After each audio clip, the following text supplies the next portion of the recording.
All right, bro. Like, so Kai just died, right? And this is like one of my favorite rappers, Yeah. right? And when he died, there was like literally nobody posting that he died and why he was like one of the best to ever do it. Like, I didn't expect some of the bigger places like DJ Academics or something to like post him, Hmm. but when he died, I thought there would be a few more people to post him instead of the one or two people I seen, right? Yeah, like I didn't know he died until you came and told me that he died. There's probably like real fans that probably still don't know he's dead. Like, there's probably like a bunch of fans who really do, because they're not on the Instagram, or they're not on anything. They might not even follow him on, like, because I followed him on Instagram, and that's how I found out that he died. Because like, it was weird. It was like I followed him, and then a month later he died, and I never followed him on Instagram before that. So this probably, Damn, that's so weird. yeah, it was weird. I follow him, and then as soon as I follow him, he fucking dies. It was the weirdest shit. Um, but there's probably a bunch of fans of his that have no idea he's dead. They have no idea, and it's messed up, bro. Yeah, Bro, yeah, it's really messed up. I'm surprised that nobody reported. Like, you expect that someone would have reported simply for the fact of how long he's been in the long time. game rapping. I'm kind of surprised that none of the pages picked him up. Yeah, Like, just picked and him just up. off his You know skill what I mean? alone, like, he is goated. As far as skill, he's goated. Like, nobody can touch him when it comes to like storytelling. Like, when it comes to storytelling and wordplay, that like, it's just Mm. like next level. Like, bars as in like not just puns or whatever, but like actual bars. Like, nobody can touch them, right? And the topics, bro. Like you Hmm. had said, like Cosma Rod Wave, bro. I listen to him when shit gets hard. Is like the same way people like open up the Bible and find a verse that speaks to them. Like, I came to, like, he would say some shit, and it's like, you come with the context, right? I'm coming with the context to his music, and it all makes sense. It makes so much sense, right? And I feel like a lot of people don't appreciate his his words because they don't have certain context on why they're so powerful, Hmm. right? So I feel like I'm gonna explain to you, because I played some of his music for you, and you never really like you know listen to it a lot. So I'm Hmm. gonna explain to you one of his lines and explain to you why it's so, like, why it's so good, bro. Right? Like, one of his lines, one of my favorite lines from him, that wasn't one like a joke or like a stupid pun, but like it actually meant something, Yeah, okay. was, for my life to alter, I had to sacrifice. Days I starved myself, prayed for rabid nights. Like, that shit is like next level if you understand, like, the way I look at the world and the way I feel like he looked at the world, and the way a lot of people understand the world, like, subconsciously. That's just a fact. You have to, like, if your goal is like something powerful, right? And it's something major and overwhelming, like, you have to sacrifice, like, just to maintain, just to maintain the level of life and comfort that you're at right now. Hmm. That's an active activity. Maintenance is an active activity. Yeah. And a goal that you're trying to reach, if it's a big goal, it can be like super overwhelming. Just to, like, oh, how am I supposed to get to this? How am I supposed to get this? I got this going on. I got that going on. How am I supposed to reach what I feel like I should? Like, I might not even be able to achieve this, right? And a lot of the times, you have to sacrifice, right? Like, your life, your life. Here, let me explain this better, right? Do you know? what a mental model is? A mental model. No, I don't know what that is, but just from the name itself, I kind of got an image of what it is. But no, I don't know. Can you go ahead and explain it to me?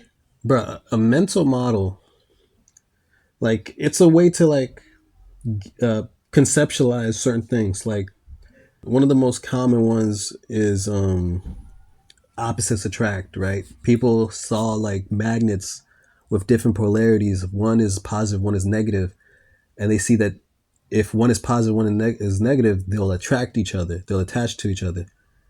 And Mm, they saw that people with different personalities, maybe an introvert and an extrovert, there's like, oh, how do I explain why this person who's completely different from this other person, mm. they're together? It's like, oh, okay, Attraction. exactly, I'll take that idea from this spot and then use it to explain this right here. And there is this mental model called path dependency, right? And path dependency, like you can use it to explain basically your Okay. life, right?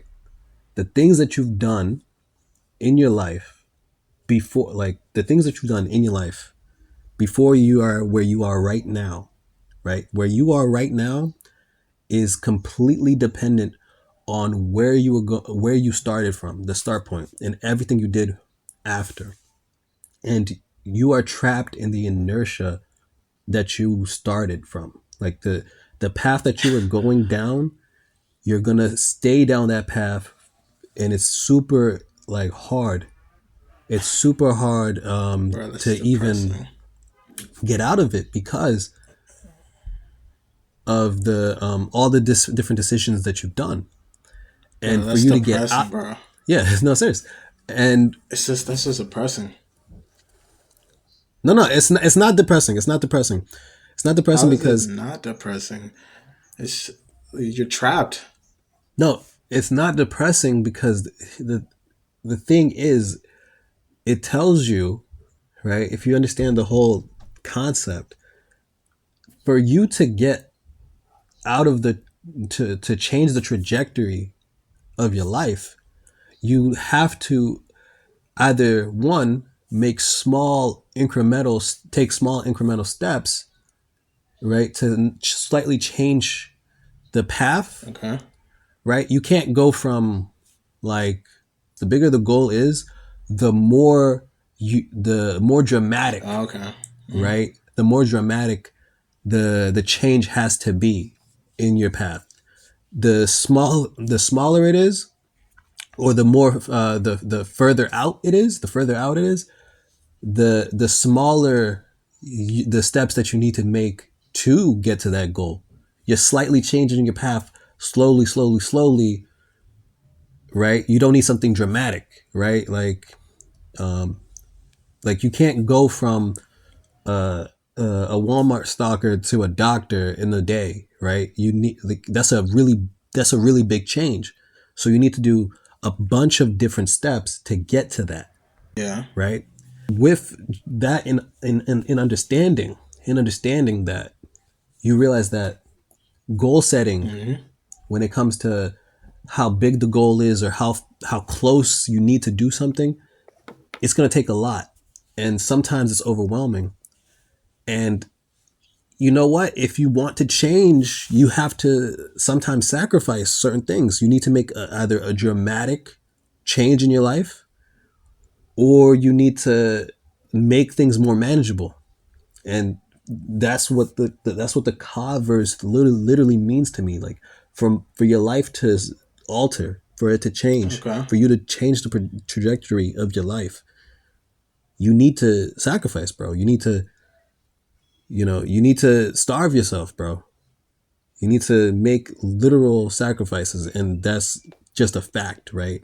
Like there's a quote, and it's from Ralph Waldo Emerson, and it goes, "Sow a thought, and you reap an action. Sow an action, and you reap a habit. Sow a habit, and you reap a character. Sow a character, and you reap a destiny." It's showing you all the different steps you need to make to achieve a goal or to, you get what I'm saying, to change the path of your life. Yeah, I get it. That's one of my favorite voice lines of yours.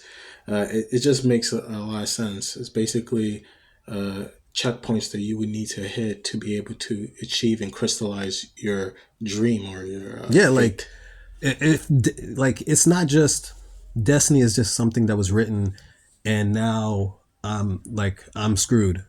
No, it's you were heading down this route from day one, and from the circumstances that you were in, some of them in your control, some of them out of your control. But there are certain things that you can do to to to put it To towards what you affect want. them, right? If you're conscious, if you're conscious Mm, of this being a fact, then you can change it, right? You can yeah. change it, and then you can do something about it. And this is to make certain things that feel overwhelming much more manageable, much more approachable. Like I get it now. So it's basically to make these far out ideas, these ethereal concepts or dreams of people have more corporal, more Yeah, it's less earthly. scary, bro. It's less scary. It's less overwhelming. You can actually think about it. Like you can actually think about it. It's not a big deal. You can tackle Mm. it. Yeah, like I said, that's one of my favorite voice line of yours. Yeah, Yeah. bro. Bro, I think about it all the time. Mm. And shit gets overwhelming sometimes, and it's like if you that's just that's just what it is. Like you're on a certain path, and the things that you've done, the knowledge that you know, the experience that you've had, it gives you, you know, it gives you a destiny, bro.